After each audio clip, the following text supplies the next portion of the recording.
ತಾಳಿಕೋಟೆ ಡೋಣಿ ನದಿಯಲ್ಲಿ ಕೊಚ್ಚಿ ಹೋದ ಬೈಕ್ ಸವಾರ ಮುಂದುವರಿದ ಕಾರ್ಯಾಚರಣೆ.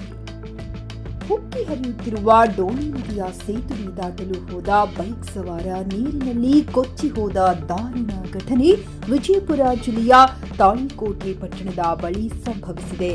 ಮಾಂತೇಶ್ ಹೊಸಗೌಡ 20 ವರ್ಷ ನೀರಿನಲ್ಲಿ ಕೊಚ್ಚಿ ಹೋದ ಯುವಕ.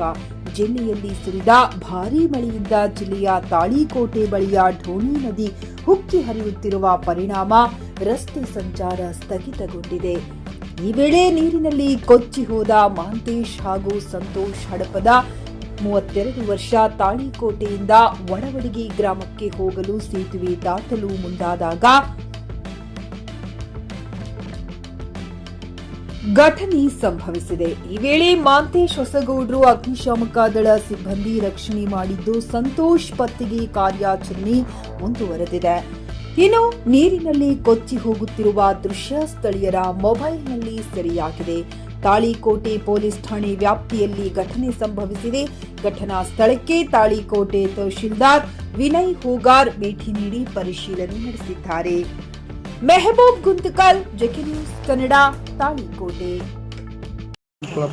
ಹೇಳಿ ಮುಂದೆ ಅವ್ರು ಸಾರ್ವಜನಿಕ ಹೇಳ್ತಾವ್ರಿ ಅವ್ರು ಹೇಳಿಕೆ ರಕ್ಷಣೆ ಮಾಡಿ ಬಂದು ಅವನ ಗೌರ್ಮೆಂಟ್ ಹಾಸ್ಪಿಟಲ್ಗೆ ಕಳಿಸಿದ್ರು. ತಾವು ಡೋಣಿ ನದಿ ಬರುವವರೆಗೂ ಆ ವ್ಯಕ್ತಿ ಆ ದಂಡಿಗೆ ಸ್ವಲ್ಪ ಸಮೀಪ ಇದ್ದೀನಿ ಅವನು. ಸಮೀಪ ಇದ್ದಲ್ಲಿ ಏನ್ ಮಾಡಿದ್ವಿ, ಅವ್ರಿಗೆ ಶಿವಿಲ್ದವ್ರಿಗೆ ಏನ್ ಹೇಳಿದ್ರಿ, ಒಂದು ಅಲ್ಲೇ ಮಂತ್ರಿ ಎಡಿ ಹೊಡ್ಯಾಕ ಹೋಗ್ಬೇಡ, ಶಿವಿಲ್ದವ್ರು ಹೊರಗೆ ಹಗ್ಗ ಹೋಗಿದ್ದಾರೆ, ಅವ್ ಹಗ್ಗ ಹೋಗಿತ್ತಿದ್ರೆ ಯಾವ್ದು ಹಗ್ಗ ಬಿಡಾಕಿದ್ರೆ ಅವನ ಸ್ಪೀಡಿಗೆ ನಾ ಹಿಡ್ಕೊಂಡು ಹೋಗ್ತೈತೆ. ಮತ್ತೆ ಅವ್ರು ಸಮೀಪ ಬಂದೇನು ಹಗ್ಗ ಹೋಗೋದ್ರಿ, ಅವ್ರು ಪಾರ್ ಮಾಡ್ಕೊಂಡು ಬಂದ್ರಿ. ಪಾರ್ ಮಾಡ್ಕೊಂಡು ಬಂದು ಆ ಕಡೆ ದಂಡಿ ತಂದ್ರಿ. ದಂಡಿ ಬರೋಣ ಒಂದು ಅನುಗ್ರಹ ಹಾಸ್ಪಿಟಲ್ ಇದು ಬಸ್ ಬರಕತ್ತಿತ್ತು. ಮತ್ತೆ ನಮ್ಮ ಸರ್ ಹೋಗಿ ಅನುಗ್ರಹ ಹಾಸ್ಪಿಟಲ್ ಬಸ್ನ್ಯಾಗ ಬಂದು ಆ ಸರ್ಕಾರದ ಅಡ್ಮಿಟ್ ಮಾಡಿವ್ರಿ. ಅವ್ಗೆಲ್ಲ ಟ್ರೀಟ್ಮೆಂಟ್ ಕೊಡಿಸಿವ್ರಿ. ಆರಾಮದ ಅವ್ರು ಧೈರ್ಯ ತುಂಬಿವಿ.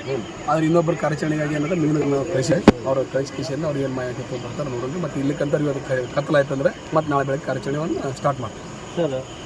ಈಗ ಡೋಣಿಯಲ್ಲಿ ಹರಿದು ಹೋದಂತ ಅದಕ್ಕೆ ಚಾನ್ಸ್ ಅಂದ್ರೆ ಈಗ ಅವ್ರು ಏನು ಮೀನುಗಾರ ಹೋಗಿರಲ್ರಿ, ಆ ಮೀನುಗಾರ ಹೋದಾಗ ಅವ್ರು ಎಲ್ಲರೂ ಎರಡು ಸೈಡ್ ಹೋಗ್ತಾರೆ.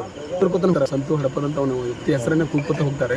ಅವ ಇದ್ರೆ ಅವ ಏನು ಕೊಟ್ಟನಂದ್ರೆ ಅವ ದನಿ ಕೊಟ್ಟನಂದ್ರೆ ಅವ್ರಿಗೆ ಸೇವ್ ಮಾಡ್ಕೊಂಬರುವಂತ ಅವರಲ್ಲಿ ಒಂದು ಇದು ಆದ್ರೆ ಆತ್ಮವಿಶ್ವಾಸ ಅದ ನಮ್ಮ. ಆದ್ರೆ ಇರೋದು ಅವರು ಒಂದು ಹೋಗಿ ಕೊಡ್ಲಿಕ್ಕಂತ ಒಂದು ಸರಿ ಹೋಗಿ ಬಂದಾರೆ. ಈ ಎಣ್ಣೆ ಸಲ ಕಳಿಸಿ ಏನು ಆಗ್ತದಲ್ಲ ಅವ್ರು ಹೋಗಿ ಹೊಳೆ ಬರೋ ತಪ್ಪು ವೇಟ್ ಮಾಡಿ. ಸರ್, ಈಗ ನಿಮ್ಮ ಕಾರ್ಯಾಚರಣೆ ರಾತ್ರಿನೂ ಮಾಡ್ತೀರಿ? ರಾತ್ರಿ ಈಗ ಸರ್ ಕತ್ಲಾಗಿ ಸ್ಥಗಿತ ಮಾಡ್ಬೋದು. ಮತ್ತೆ ನಾಳೆ ಬೆಳಗ್ಗೆ ಪಿಯುಸಿ ಮುಗಿಸಿ ನರ್ಸಿಂಗ್ ಮಾಡಲು ಹಾಗೂ ಫಿಸಿಯೋಥೆರಪಿ ಮಾಡಲು ಇಚ್ಛಿಸುವವರಿಗೆ ಉತ್ತಮ ಅವಕಾಶ. ಹುಮ್ನಾಬಾದ್ನ ಎಚ್ಕೆಡಿಇಟಿಯ Umadevi Patil college of nursing ನಲ್ಲಿ ಬಿಎಸ್ಸಿ ನರ್ಸಿಂಗ್ ಹಾಗೂ ಡಿಪ್ಲೊಮಾ ನರ್ಸಿಂಗ್ ಕೋರ್ಸ್ ಲಭ್ಯ. ಹಾಗೂ ಭೀಮ್ರಾವ್ ಪಾಟೀಲ್ ಕಾಲೇಜ್ ಆಫ್ ಫಿಸಿಯೋಥೆರಪಿನಲ್ಲಿ ಬಿಪಿಟಿ ಮತ್ತು ಎಂಪಿಟಿ ಸ್ನಾತಕೋತ್ತರ ಪದವಿ ಲಭ್ಯವಿದೆ. ಇಲ್ಲಿ ಪ್ರವೇಶ ಪ್ರಾರಂಭವಾಗಿದ್ದು, ಉತ್ತಮವಾದ ಕ್ಲಾಸ್ ರೂಮ್, ಅನುಭವವುಳ್ಳ ಅಧ್ಯಾಪಕರಿಂದ ಬೋಧನೆ, ಪ್ರತ್ಯೇಕ ಲ್ಯಾಬ್ಗಳ ವ್ಯವಸ್ಥೆ, ಹೈಟೆಕ್ ಆಸ್ಪತ್ರೆಯೂ ಲಭ್ಯವಿದೆ. ಹಾಗೂ ವಿದ್ಯಾರ್ಥಿಗಳಿಗೆ ಪ್ರತ್ಯೇಕ ಹಾಸ್ಟೆಲ್ ವ್ಯವಸ್ಥೆಯೂ ಲಭ್ಯವಿದೆ. ಹಾಗಿದ್ರೆ ತಡೆಯಾಕೆ, ಹಿಂದೆ ಭೇಟಿ ನೀಡಿ. NH65 ರಸ್ತೆ, ವೀರಭದ್ರಗಿರಿ, ಸಿಂಗನಕೀರ ಕ್ರಾಸ್, ಹುಮ್ನಾಬಾದ್. ಹೆಚ್ಚಿನ ಮಾಹಿತಿಗಾಗಿ ಸಂಪರ್ಕಿಸಿ ಆಡಳಿತಾಧಿಕಾರಿ ಡಾಕ್ಟರ್ ಸದಾನಂದ ಪತ್ರಿ 901907. ಗ್ರಾಹಕರ ಸ್ಯಾಟಿಸ್ಫ್ಯಾಕ್ಷನ್ ನಲ್ಲಿ ನಂಬರ್ 1 ತೃಪ್ತಿಕರ ದಾಯಕವಾದ ಹುಮ್ನಾಬಾದ್ನ ಎಸ್ವಿ ಟಿವಿಎಸ್ ಶೋರೂಮ್ ನಿಮಗಾಗಿ ತರುತ್ತಿದೆ ಹೊಸ ಮಾಡೆಲ್ಗಳ ಹೊಸ ಬೈಕ್ಗಳು. ಇಲ್ಲಿ ಟಿವಿಎಸ್ ನ ಸ್ಪೇರ್ ಪಾರ್ಟ್ಸ್ ಹಾಗೂ ಸರ್ವಿಸ್ ಕೂಡ ಲಭ್ಯ. ಹಾಗಿದ್ರೆ ತಡೆಯಾಕೆ, ಹಿಂದೆ ಭೇಟಿ ನೀಡಿ. ನಾಗಲಕ್ಷ್ಮಿ ದಾಬಾ ಹತ್ತಿರ, ಗುಲ್ಬರ್ಗಾ ರೋಡ್, ಹುಮ್ನಾಬಾದ್. ಹೆಚ್ಚಿನ ಮಾಹಿತಿಗಾಗಿ ಸಂಪರ್ಕಿಸಿ 8494951009.